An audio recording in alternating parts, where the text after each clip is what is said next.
Hello, everyone. This is Ed Brendiger, and welcome to the Eddie Network podcast. My guest today is Steve Shepard, a friend from the UK that I've just met through a group of people that gather on Fridays every week for conversation, not unlike what we do here on the Eddie Network. So, Steve, welcome, and tell us a little about yourself, and so we have a kind of an idea of what you do or who you are and what your life has been like or whatever it is that you'd like us to know. Thanks, Ed, and thanks for spending this time with me. Uh, yeah, for me, I guess it's been an interesting period of time for the last few months. I've gone from 30 years of corporate career, so my role has been very much in enterprise selling digital transformation projects. Really a data guy, right? So I really enjoy data, and I enjoy bringing data into Mm. organizations to try to help with decision making, and as I've gone through, I guess I've gone from being, probably the least technical I've ever been. I've gone from being a technician, in coding some of these things and designing some of these systems into, more recently, certainly in the last decade or so, being more interested in the human aspects of it, the change behaviors involved in how to get some of these technologies used and put into practice. Mhm. And I guess most recently, for the last 3 years or so, been focused very much on the UK health system, the NHS, and how to bring those data science technologies into play. And the people issues are always far more interesting and more difficult than the technology issues. Um, but I kind of reached a point. You probably see from my background, I'm not in a conventional setting. I'm in our motorhome, and we decided a year or so ago, we bought the motorhome and decided to do a bit of traveling while working. And they say that when you travel, you come back as a different person. You come back to the same place, but you come back changed. And I think that certainly happened with this, that we decided we needed more adventure in life. We need to be able to get out and travel more. And work, frankly, was getting in the way. So I wanted to have a way to be able to blend some of the things where there was an element of doing work that had more meaning and purpose, a chance to do some travel, and of course we all need to make some money along the side of that, but not the money following the purpose rather than the other way around, and the time being more important than the money. Start of this year, I set up my own company called Heartful Partners, focusing very much on coaching, leadership coaching, and on sales coaching, but really about how to convene and bring people together around health and technology to make things happen, and to use the power of community to do that as well, to bring in the social good. So there's probably quite a lot to unpack there, Ed, but that's a kind of time of transition for me, I guess, at the moment. You you're doing some fascinating things. You've done some fascinating things. You are continue to do fascinating things. Um, and it seems like you have been at the heart of a lot of the the changes in the world that have been driven by technology. Is that a correct assumption? It- Yeah, it's interesting when you span. I started my career in technology with Intel back in 1985. So the seen all of the technology trends, from mainframe through into client server, through into web, through into mobile apps. And what's been great is living through that as a career in technology for so many years. Um, there's always been new things to learn, and I think that's what it's been. I'm really, really grateful for working in that sort of technology area because of that. Because for me, it's a day's wasted if there's not something to learn in it. So I think it's been always something where you need to you keep learning all the time and keep learning new things. And it's interesting how a perspective as well over that time period, you start to see these new things emerge, and you start to see patterns in that you've seen before. I mean, just to use the word pattern really um, uh, piques my interest because I see similar things. When I created the Circle of Impact, which is this book, 15 years before the book was, or 18 years before the book was published, I had this vision or this image in my mind of this model of this. but it was based on the three patterns, you know, a lack of clarity of ideas, a lack of respect, trust in relationships, and the lack of awareness of how organizational structure impacts people and businesses. So those were patterns that I had identified now, 25 years later. So what were the patterns that you were seeing that kind of have remained with you all these years? I think we see these patterns of replacing the old, but never quite managing to completely do so. So Ah, you get these patterns of, you know, mainframe comes along and technology put in place to meet a particular business purpose, and then that new technology comes along, and that's there's always a kind of initiative to say let's use the newer technology then to replace the old, but you never quite get off the old. So you still have the old, and you have then the new alongside it, and then a new pattern comes along, and you never quite get off the previous old, and the very old is still there as well, and you end up with these situations where, you know, right now, today, you know, the banks, for example, are still heavily underpinned by mainframe, even though that technology is 30, 40 years old, right? Uh, and what that speaks to, I guess, is the fact that some of these things, you know, the things that are working and underpin the business often are quite difficult to unpick because they are so many strands into so many different things. And these things become a bit of a patchwork quilt that if you start unraveling one bit, there's a danger that it all falls apart. but is there a sense that it's not just that the same, I'm not saying it's the same technology because it's not, but the same approach to technology remains the same, but the difference is that it grows in magnitude. I mean, I'm thinking of moving from a mainframe to a server farm, you Yep. know, and that's, you know, that because the growth in data, the growth in knowledge is exponential, and Mm. therefore we have to somehow manage it. But I don't think we're managing it very well because, I mean, I remember 20 years ago, they said, well, the stuff that is going to be on the internet will always be there. Well, it's not always there. It's gone. A lot of it's gone. Yeah. Yeah. And I mean, if you Google something you Googled 20 years ago, you're not going to find it. I mean, Yeah. so that's one of the realities I don't think we've grasped yet. You know, that we may be growing, we may be learning a lot, but I don't know if we're hanging on to what we're learning. Yeah. Well, there's a few things there. I think it's just like if you've digitized, you know, your music or digitize your, you know, photos and, you know, images that you may have. Typically, they're not all on one thing, right? I know, you know, I've kind of tried to do that over many years, and you just say, you know, I've still got some on backup drives, and I've got some in old formats of video that need to be refactored. And it's really difficult to just keep up with the latest and standardize everything about the latest, because as soon as you do that, something else comes along, right? Right. You know, you end up with DVDs of some things, and you end up with records on some things, and you end up with, you know, tapes of some things. It's really difficult to try to bring all that together. So I think there's that element of it, that it is just the cost of duplicating things in a new technology for no real benefit because you've still got access to it. It is, I think, a, you know, resisting force. Um, I do think, though, I think that there's also an element of we kind of treasure some of these old things, right? They're familiar, we know them, we're comfortable with them, we know how they work, and so, you know, they stay around longer than you might expect Mm-hmm. because of that. Yeah. So, I mean, you've said some provocative things here about actually the way we approach managing organizations. I mean, essentially, and that whatever it is that we learn to do, we're comfortable at, and we're good at, we kind of stick with that, even if there's something better that comes along.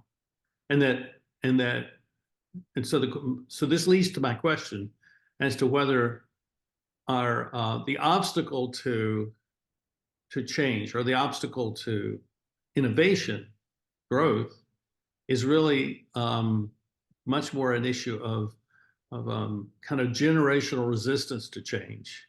our generation is resist change.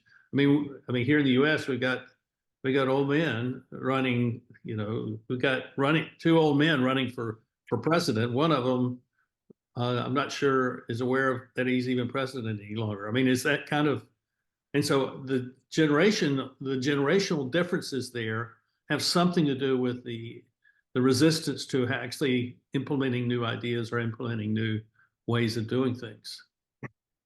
I think it is. Yeah, I think it's spot on. I think the biggest fear we all face is a fear of the unknown, isn't it? And so if you've got something which you're familiar with and you believe you know it, and that's a bold statement in itself, because I don't think we Yeah. really do know very many things, do we? But there's a belief that it's familiar, and so at least from that perspective, it's a known quantity.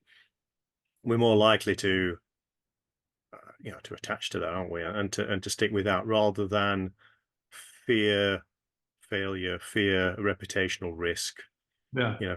fear looking silly, whatever it may be, feel alienating people. And so that fear often gets in the way. And what I see a lot in the kind of change programs that I've been involved in, you've got to overcome that fear with something, and that's typically courage, right? You need to have the courage to be able to raise the courage in you to say, I'm going to address this fear.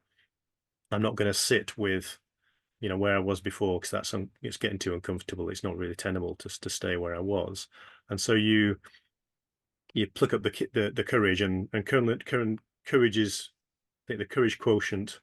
I was reading recently, and it was a great way of describing this. And it says the courage is the willingness to act divided by fear. Yeah, so you've got to have a willingness to act. So you've got Yeah. to have something that drives you to be prepared to act. And I find that comes from care or love. You've got to want to do it enough. You've got to be willing to raise the courage in you. You've got to care about it. I don't see myself as a very courageous person, Neither do I. but I see myself as a extraordinarily curious person, Mm, and my curiosity cancels out my fear. So I'm not really a fearful person either, mm. and I'm constantly changing. I've just finished the fourth move in the last decade. I mean, how many people have moved 4 times in the last decade at after retirement or in the midst of the years when you would be retiring? But that's exactly what I've done because I'm curious and I want to move into situations where I can learn more and I can engage with people in ways that I couldn't before.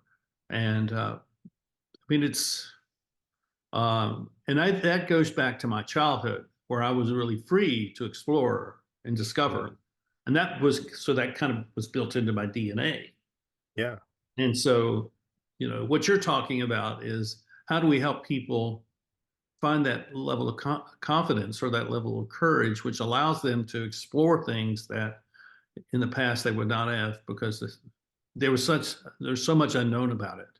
Um, So, yeah, do you think some of that you mentioned came from your childhood and about that freedom to explore? Do you think that freedom still exists for no, prior and previous generations following on from us, I guess? and I don't even think it existed very broadly in my generation, but it just is my personality. I mean, Mm. I'll give you an example of this. So I have two sisters and me, so that's three in my family. But on my mother's side of the family, there were four sisters, and there are 15 grandchildren. Wow. And my grandmother told me when I was probably 12 years old, she said, "You may do anything that you want, but do not bring shame to the family name." Obviously, she knew something about me that signaled that I was a loose cannon, or I was going to always be experimenting and looking at new things, unlike the rest of my cousins and my siblings. So as I reflect back on that, I realized that I was a different person, and therefore I was, and have had this conversation even on our Friday group of being always on the outside. I'm always on the outside looking in. I don't feel like I fit in, and yet I'm included. And so I'm included, but I don't really fit in because my perspective is so much larger and broader. And it's not negative or positive, it's just is. And so I think there's this thing where we need to encourage people to step out of their comfort zone and discover things. And and I don't know if they can do it by. I don't know if the motivation to fight their fear is enough to have them to do that. That's really interesting because from what I know of you, Ed, you're a generalist, right? I think I feel I'm a generalist as well, right? And we tend to our interest comes between things, across things, and beyond things, rather than within the silo, right? Rather than just becoming a master of, being a great at accountancy or great at coding or great at a technology silo, wherever it may be. Right. A specialist, I guess, is a general term for that. And what's interesting, isn't it? If you look at business, specialisms pay well. If you're a specialist and you get mastery in something, uh, businesses can see that and they can frame that as a job description, and they can then, create a career path for that. I think for generalists, it's more difficult because you don't necessarily sit in those; you sit between between those, and I think it's quite difficult to find your place. So I know exactly what you mean by that sense of there's a sense of belonging, isn't there? Of where do I fit? Because I kind of I've got one foot here and one foot here. I think we perform as catalysts. We're bringing different people together to create opportunities that didn't exist. I think that's one of the ways that generalists can operate, because we could see person A over here and person B over here who don't know each other and have totally different lives, but we can see the connection point. Well, why they need to know each other. Exactly. Yeah, it brings me real joy to do that, to find that there's a bit of chemistry, isn't there, of kind of just saying, you chat with two people and you can see they are very different in terms of what they bring, but you see a little bit of common ground where you know that there's going to be some sort of connection and something new will emerge from that conversation that didn't exist before. That's right. That's right. Here's where my curiosity is going with you. So now, knowing a little bit about who you are, the fact that you and your wife have become journey people, that you're traveling, you got a van or what do they call it, a caravan, right? Is it a caravan or is it A motorhome? I guess you call it an RV. oh, yeah, Yeah. okay. So you got an RV. So, and you're traveling and you're meeting people everywhere you go. Yeah. What is it that you find? What is it that you're looking for when you encounter someone new for the first time? That's really interesting. So I think I always find, what really comforts me about, because I'm a kind of an introvert by nature, I think. So, I find it difficult just going out and chatting with people, and that's not naturally part of my DNA. But I think what always heartens me, just from the learned experience of doing this lots of times, is that you always find common ground. There's always something, either place or hobby, or just that you're in the same place together, right? And it's raining and you're experiencing the surroundings. There's something in common always.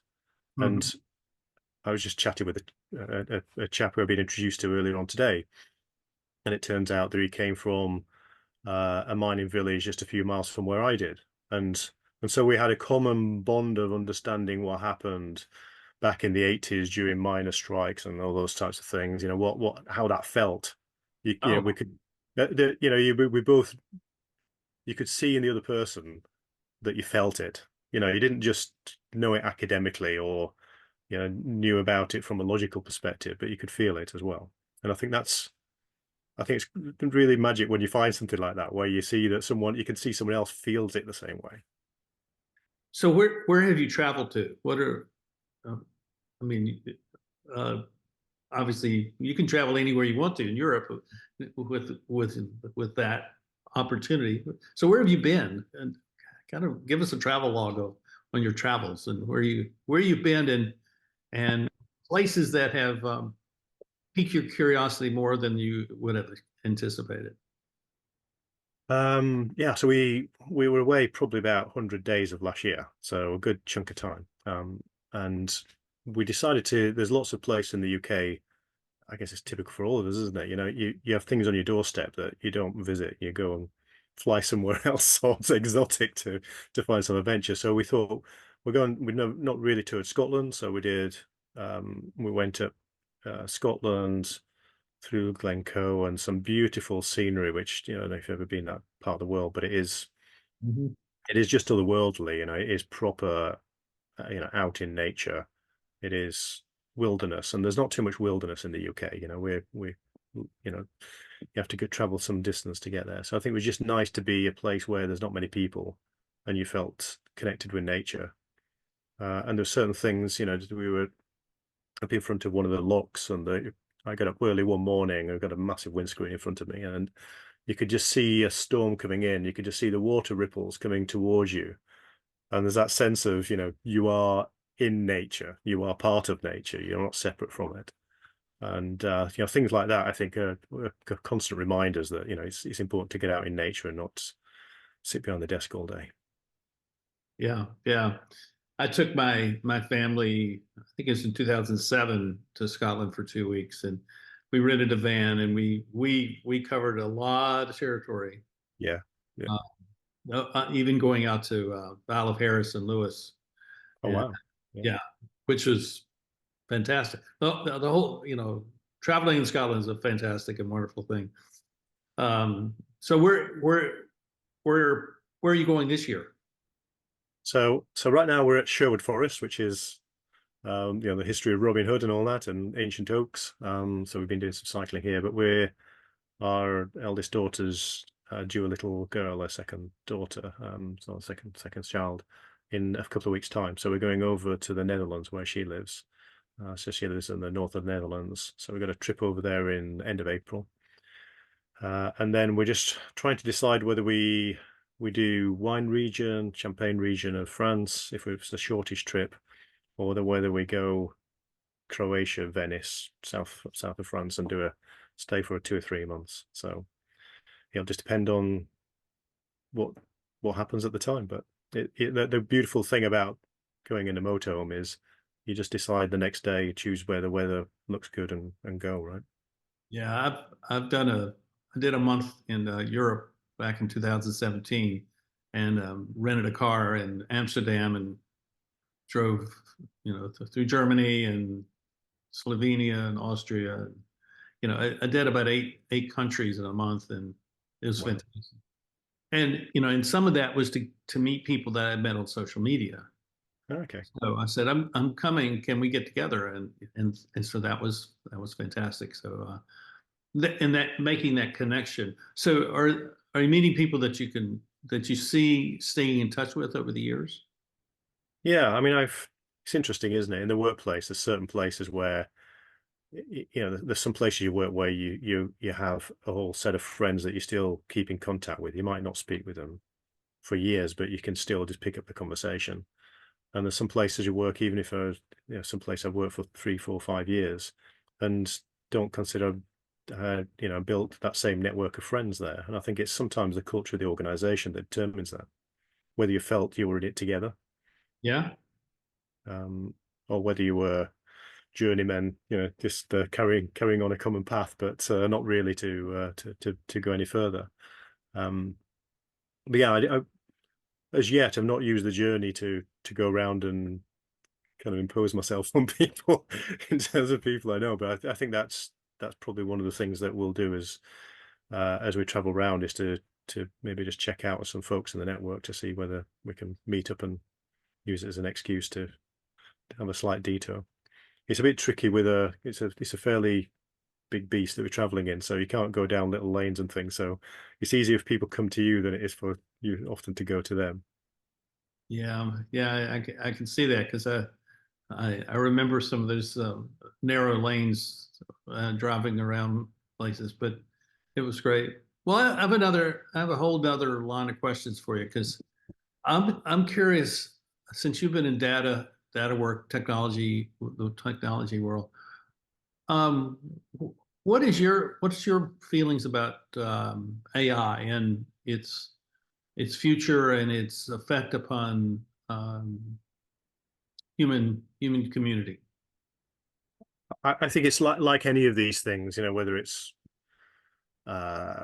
nuclear weapons or whatever else, or nuclear power, right? These things can be used for good or bad. It's just a tool, right? And I think we're at a turning point of how does it get used? And what we're seeing as the early signs is it's being used to monetize things, and and less so for social good. So I think that does concern me a little bit.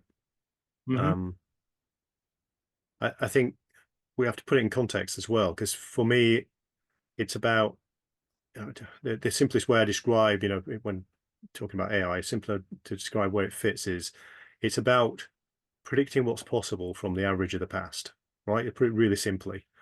So it's often used in that context of saying, take a massive amount of data from the past and then be able to predict something into the future. And very powerful at that, and far better than any individual person would be, far more experience based to use. But it is a probability. It is a probability. It's not an absolute. And Right. sometimes people can get a little bit, if you say it's an 80% chance of something, it's just like saying an 80% chance of a shower. It doesn't mean it's going to rain, but it might mean carry an umbrella. And so it's that you've got to bear that in mind, that's what it's about. And what we shouldn't deny, and what we shouldn't diminish, is the human value that needs to sit alongside of that, which is what's possible. That as yet, the state of AI, and I can't see how it, anytime soon venturing into this area, is that creative space of figuring out what's possible. And that's what human brains are brilliant at, right? Our carbon intellect, kind of is far better at doing that in terms of us being able to um, come up with creative new scenarios that emerge from that, which is prevalent in all our art forms, I guess, and is really difficult to produce in the same way. Well, the way our brains function is not predicting what's possible based on an algorithm, Mm, or even what is possible within a range of possibilities. I think there's a certain sense that we we have a physical knowledge of the world, or we could call it a sensory knowledge of the world, mm. a phenomenological knowledge of the world, which can't give us logic, but it can give us a sense of what is possible and Mm. why certain things won't work, but we may not know why they won't work, but we just have that gut Intuition. feeling. Yeah, yeah, yeah. Exactly, exactly. And I think that probability and possibility are the things I like to, it's an opportunity to bring those together to say, let's use the probabilistic power of, data science to give an evidence base, or at least a baseline position, um, but not to necessarily start there, but to start with what's possible, You know, because that is because otherwise you constrain the thinking. It's the same if you use GPT, for example, to write something. If you start by using Chat GPT to write something, let's say creatively, you want to create something, it will frame and maybe diminish some of the creativity. oh yeah.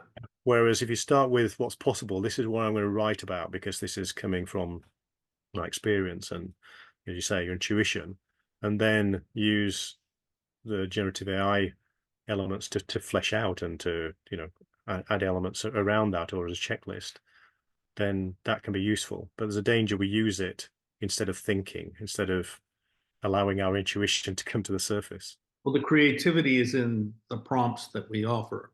Yeah, yeah, Yeah. exactly.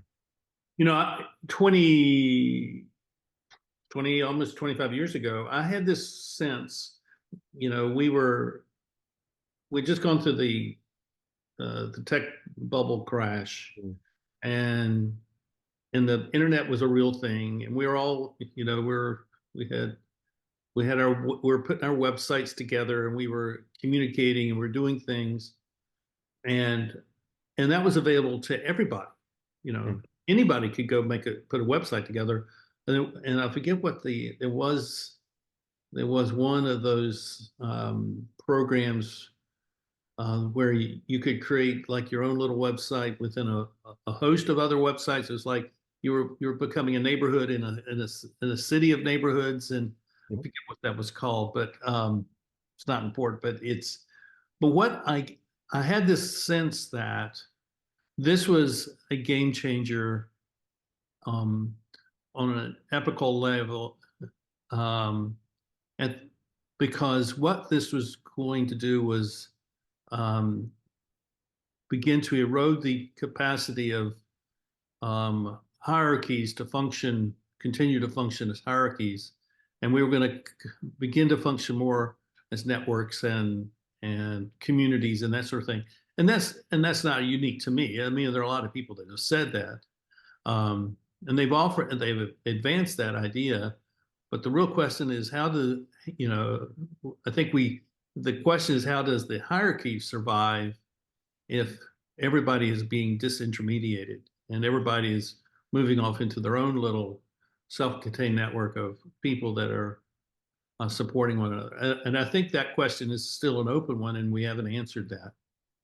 Yeah, I think that mediation role, the middleman, I guess we used to call it, is being squeezed in by the technology, and as it gets smarter and smarter, Mhm. that's going to continue. And I think some of the roles that chatting with an AI startup, and one of the things they're looking at is how do you create uh, a bot to effectively to a kind of an agent to play a role. So I'm a startup company and I want a chief marketing officer. Can I just spin up a chief marketing officer as a service? And, Mhm. and that's where these things are starting to go, right? In terms of spinning up agents of roles. So you could almost, like you can with a startup company, you can spin a startup company up really quickly. And you mentioned about a website and things, all these things, digital services make that really easy to do nowadays. And that's just going to get easier also to be able to appoint certain key roles to get started as well. And whether that's a good or a bad thing is up for discussion. But I think we touched on this a little bit. The ethical aspects of it are really important. So it's you know a great I saw a great description for an algorithm. It's kind of and it was described as an opinion wrapped up in maths, right? It's just an opinion, Yeah. and Uh, it's the opinion of the author is the challenge, right? Because it's who writes it and how are they what perspective are they writing it from? Are they right. writing it from a perspective of I'm a business wanting to make money? Am I writing it from a perspective of um, I'm an individual who who's going to use this application, and how is it going to benefit me in my life and provide me with social value?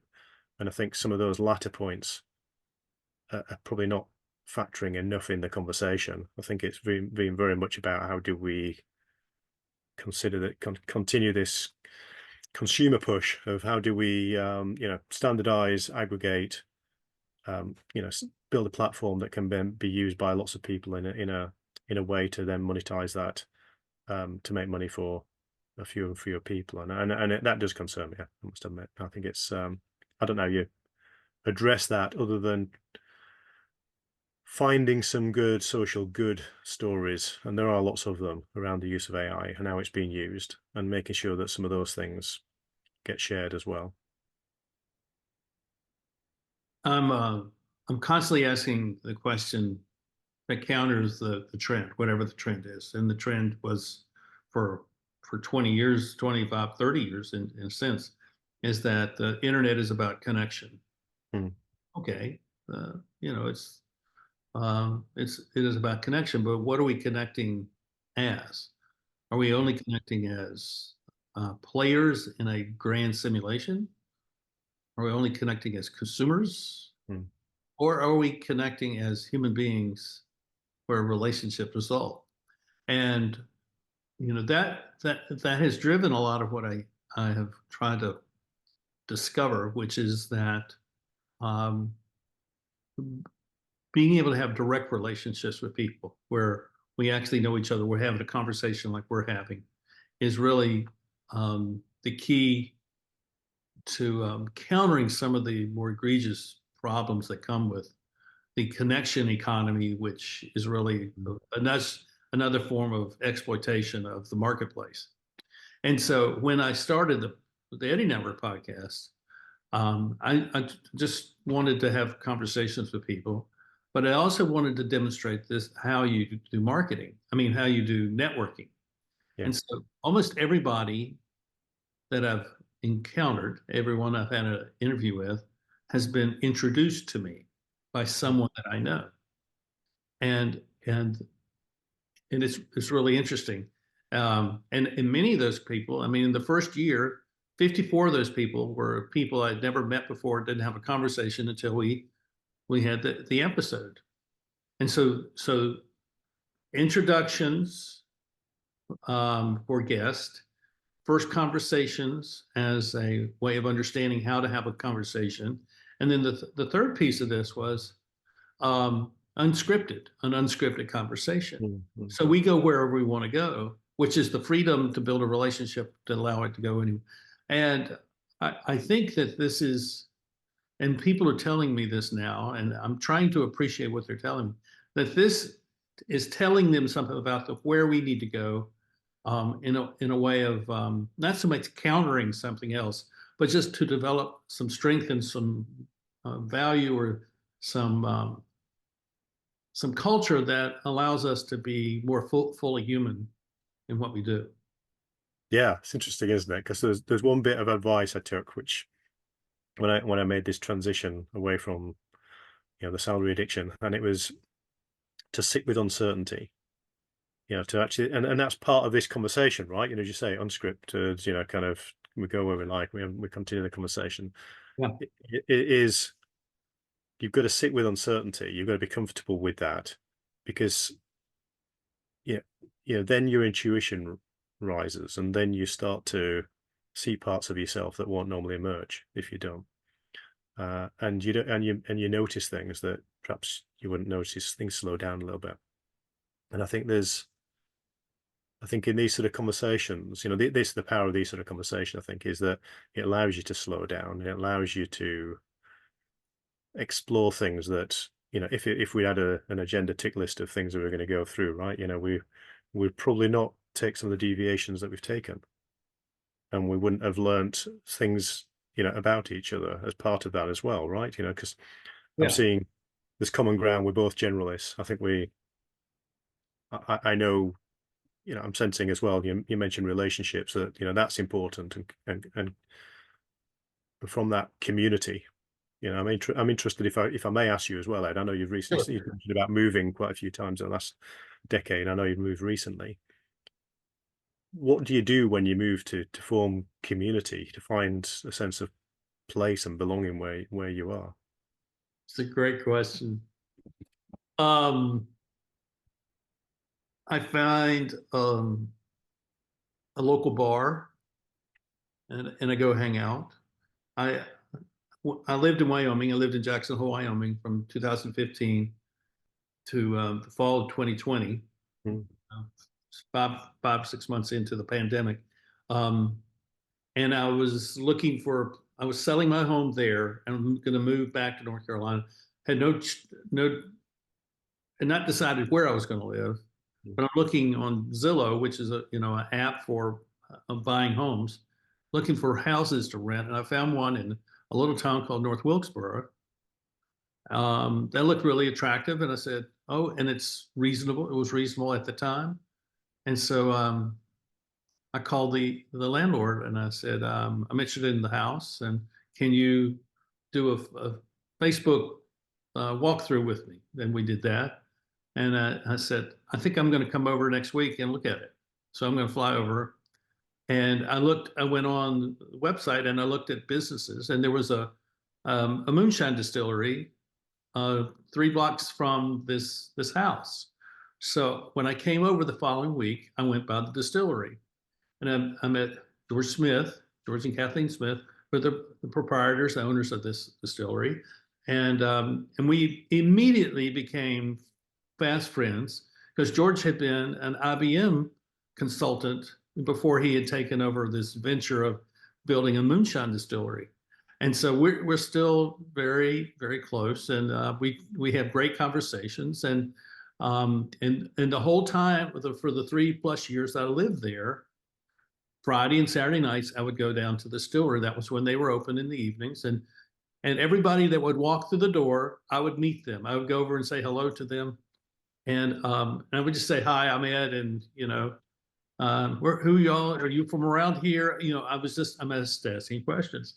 And I'll just add this story. So there was one couple that came in one night, and I had been talking to another couple, and I went over to talk to them, and I said, so who are you all? What, do you all live around here? Oh yeah, we have a you pick 'em farm.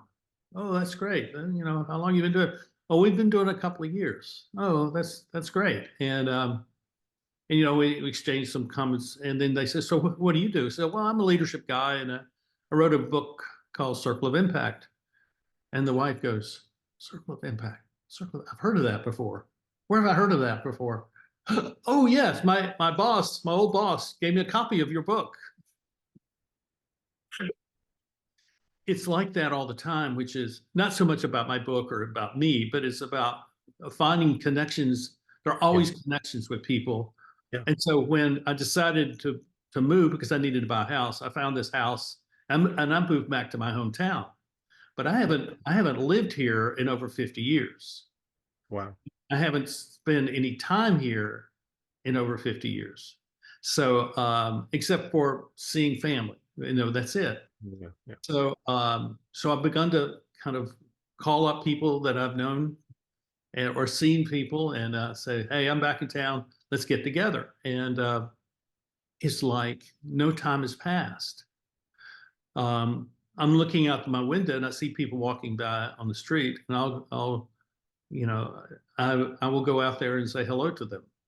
So I have no shame in terms of but the question is how do you build something that's sustainable, and how do you build a presence in a town where you're contributing and where you want to make a difference. Yeah. People see you as someone who's not just here to retire, but is here to contribute and make the community better. And do you find there still is a sense of community? Yeah. Okay, that's good. But I think the community happens between two people. And then if it can, it can happen with three people. I think it first has to happen one-to-one, where you demonstrate that you both respect one another, and then you figure out, oh, we can trust one another, and maybe then we can do something together. Like, well, why don't we go to breakfast one morning? It's building small little steps along the way to do that. That's interesting. I guess one of the things that one of my soul food pieces of work that I'm doing is set myself an interesting challenge. I think community in the UK has been eroded massively over the last few decades, and I think anyone who's probably less than 30 or certainly late 20s probably doesn't have a sense of what community means, right? Because the village I live in, it's about 3,000 people. It's pretty large for a village, but it is a place where I think from the neighborhood plan that was in a few years ago, most of the people who live in the village don't work in the village. So people typically will get in their cars and they'll just drive out to the workplace and they'll do their day's work and they'll come back and then back in the house and they're in the bubble, right? And so there's not necessarily the need to have community because, you go to your work, you come home, you've got your home. And I think that, people, particularly in that middle age group, where they, mortgage, kids, busy lives, it's hard to say I'm going to give up a few hours of my time to do some things in the community. And even if I did want to, where would I give it? How do I express that agency? Well, I think it's two things to say about that. The first thing is that it all depends on the individual taking initiative to start something. But the larger social construct of what we're dealing with is 60 years, 70 years ago, the Western world, England, US, was far more homogeneous. We shared a common culture, And so, and the people who were recognized as the leader of that culture, presidents and CEOs and um, you know ministers. I mean, all those people who stood at the top of the social hierarchy of a community or the nation. They were recognized as representatives and the protectors of the values of community. Hmm. And they no longer do that. Hmm. Now they are the protectors and the sustainers of the values of a tribal group of elites who are not really interested in the average person. And so I'm taking this from Edward Schill's paper called Center and Periphery. So the center is no longer wholes, and so the periphery is fragmenting into smaller little centers. So the Hmm. centers are going to reform. There's going to be centers reforming because people naturally do that. So we're Yeah. going to gather people. We're going to have people over to the house to watch a football game, or we're going to have them over for dinner. We're going to have them over for a barbecue or something, and that becomes a little center of people Yeah. who share the same values, and we care about each other. We're going to support each other. Um, and the challenge is someone within that group brings another group into there, and someone in that group brings another group, and so that group begins to grow. And I think that is what we will see happening over the next 50 years. Is we'll see a kind of a reconstitution of the center of society into something is not like what we had before, but it'll be something new. But it'll have a much more beneficial effect upon, I think, people, and I think people who are younger generation, the Gen Zs, and then the Gen Alphas are following them will be contributors to that because they've seen the they see what has happened from our generation to the Gen Xers and the millennials as not sustainable or not what they want, and so they want something different, but they don't know what that is. Yeah. No, I think that's quite heartening. I think you're right. It does start with small numbers coming together, doesn't it? I mean, the one thing I want to do is to, you know, have something which is a bit of a quest. I'm not sure how we're going to do this, but is how do I make the village the healthiest Yeah. in the region, in the country even, right? And how do you set off with something like that as a way of trying to pull people together to say, okay, how do we do that? Do we is it about exercise? Is it about diet? Is it about making sure that no one's lonely? Is it making sure that yeah elderly folks who need to go out and get shopping done, can someone will pick them up and do that, or run errands? Create that sense of community again where people help each other, Mhm. and the neighborhood being the unit of measure. Yeah. And I think that's, yeah, if there's one thing that a dream I have of trying to convene some of that, then that would be something I'd be, I'm a kind of bridge builder. I don't know how to do these things, but I like bringing people together. I think that's the generalist that we both have in us, isn't it? Yeah. It's not necessarily saying I know how to do this. It's about perhaps what we can do is if we bring people together, we stand a better chance of doing this because no one's coming to save us, right? We need to find a way to do this ourselves. So here's my last question for you. Um, because of all of this that we've talked about, do you have hope for the future? Yeah, I do, and I think I mean I've got grandchildren as well as children, so I think for me it's about that. I think is about looking from the future and saying, beyond my life, 50 years in the future, what decisions, choices that uh, we make today will create that future, because that's what we're doing, isn't it? And I think it's about, if you can think that way, you're bound to think collectively. You're bound to think not just about what's in it for me and my self-interest, but about what does that create as a future, not just for me, but for those that follow.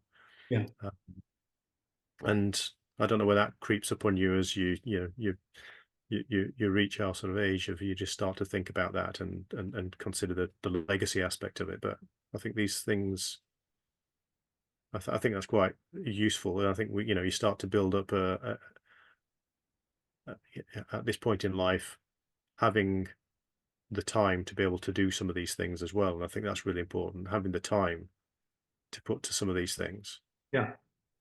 Yeah. that, I think, probably 10 years ago, I wouldn't have had. I might Well, have wanted to do it, but I wouldn't have had the ability to do it. and we're in a very different place than we were 10 years ago Mm, or 20 years ago. mm. So the context has continued to shift. Our lives continue to shift. And I think the key is not allowing our sense of value of what we value to shift, to Mm. stand on the things Yeah. or feel like those are the foundations from which we're responding to all this chaos that surrounds us. What about you, Ed? You strike me as an optimist. Are you hopeful for the future? I'm not really an optimist. I'm a I I believe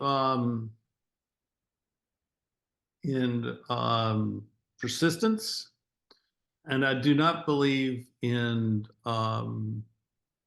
being defeated. Um, I don't. I don't think I'm not optimistic in the sense that it's all going to be hunky dory. No, I Sure, think we're sure. going to go through extraordinarily hard times, but I think those are the times, those times of hardship, times of chaos, is where real creativity, real innovation, and I think that will emerge from this. And we've been not in that kind of world for most of my life. Mm, I would not say that we've mastered innovation during my lifetime. People talk a lot about it, but I don't see it. I mean, if you look at the broad scheme, I mean, from a generalist perspective, and you'll understand this, from the broad scheme of things, all the work that we've put into businesses, into governments, into schools, and to entertainment has actually eroded our ability to be a happy society. mm. We're not better off than we were when I was a child. And we may have more stuff and we have better technology, but we're not better off as people. And so I'm not depressed. I'm just very focused on what we need to do to be better. I'm optimistic because if I'm optimistic, it's because I believe that historically things operate in cycles, and we're Mm. at the end of. I mean, I'm open to criticism for this. I believe we're at the end of a 5 or 6 millennial long cycle where hierarchies of power dominated the world, and I don't think that the future will allow that to happen because the technology has given people the freedom to do things that they never have been able to. I mean, you're traveling, you're meeting people all over the world. I've traveled, how many, probably close to 20 countries in the last decade. Mm. Maybe not that many, but close to that. Um, and in all those places, I met people who would just as easily be a part of this conversation that you and I've had, and just as much a contributor to it, even though they're not in Western countries, they're in developing countries, and yet they see the same things, they want the same things, and they're striving for the same things. So there's far much more that unites us together as Mm. people, as humanity, than divides us. And so I think the philosophies of I think the real issue now is that we are fighting a battle between two grand philosophies. One that diminishes the value of humanity, and the other which believes that humanity is really something very special and worth preserving.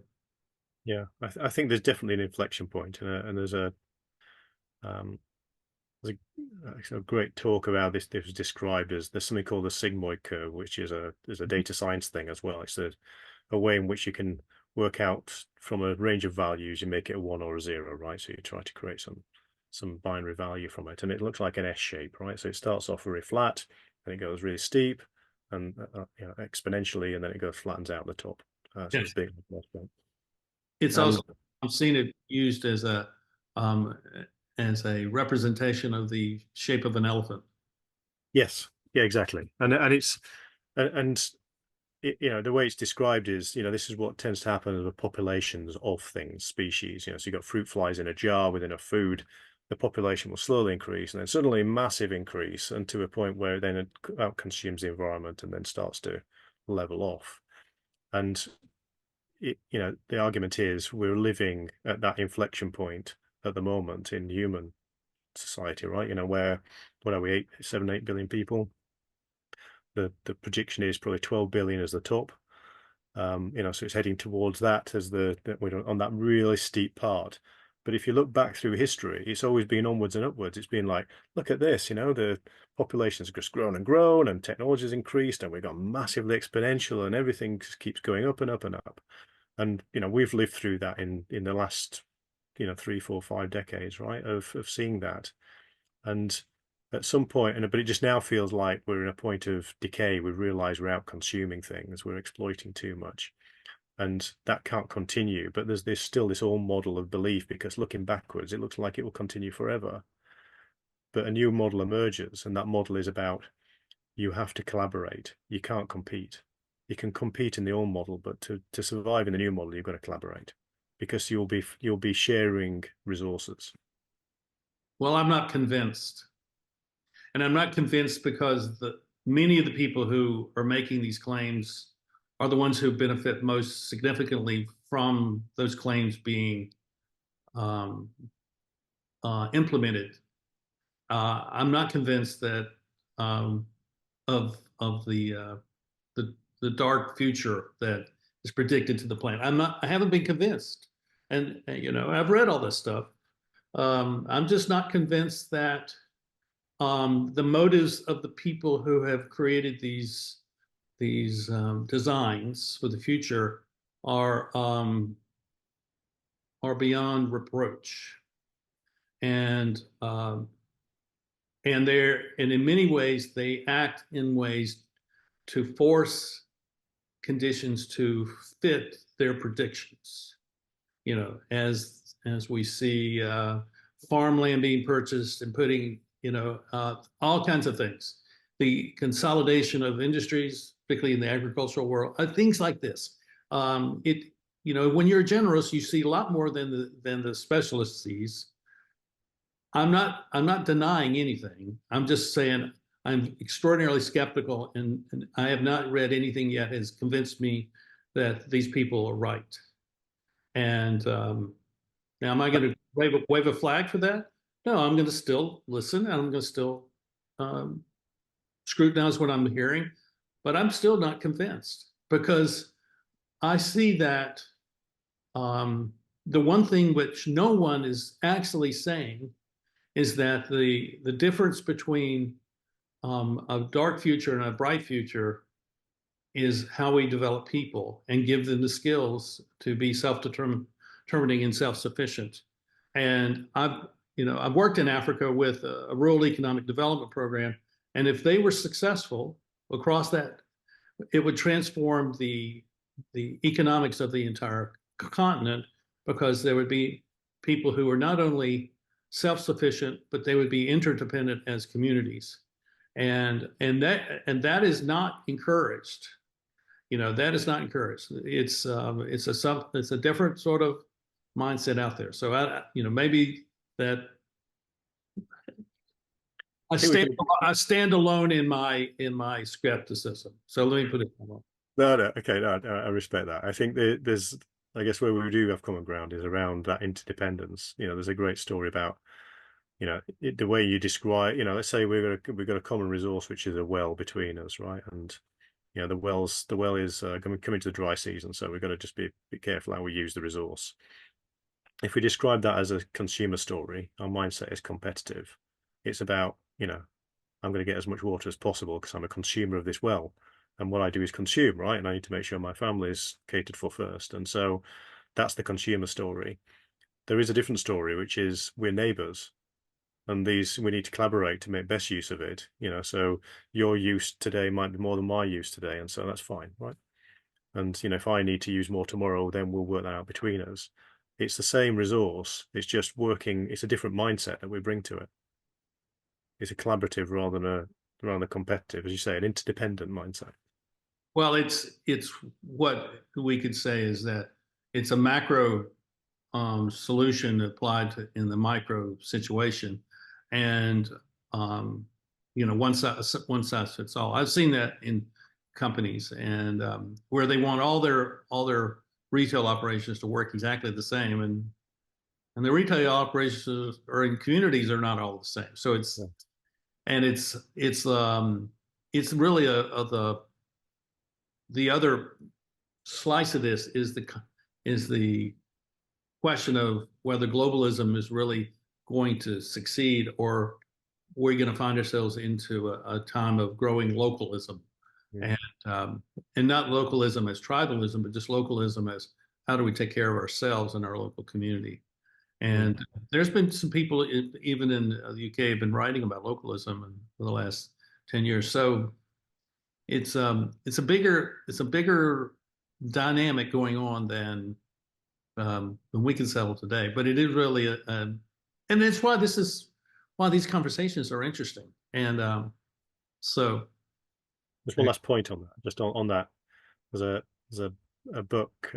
Chatting with a chap called Cormac Russell, his book Connected Communities yeah, is a really interesting read, right? And this has come from lots of experience from the States as well. I think it's is it John McKnight as well, of decades of experience of working with communities to build resilience. And some of the key learnings out of that are start with what's strong rather than what's wrong. Rather than going and saying I'm going to fix a problem, mhm. do a check of what do you have, right? What do you have already? What can you do yourself before you then go out and ask for other things? Because it's so easy, isn't it, for us to be able to say, well, we need to demand more services from our healthcare system, or we need to demand more from policing, or we need to, um, we need to pay for that because of we expect it to be a commercial model to, if we're going to get a quality service.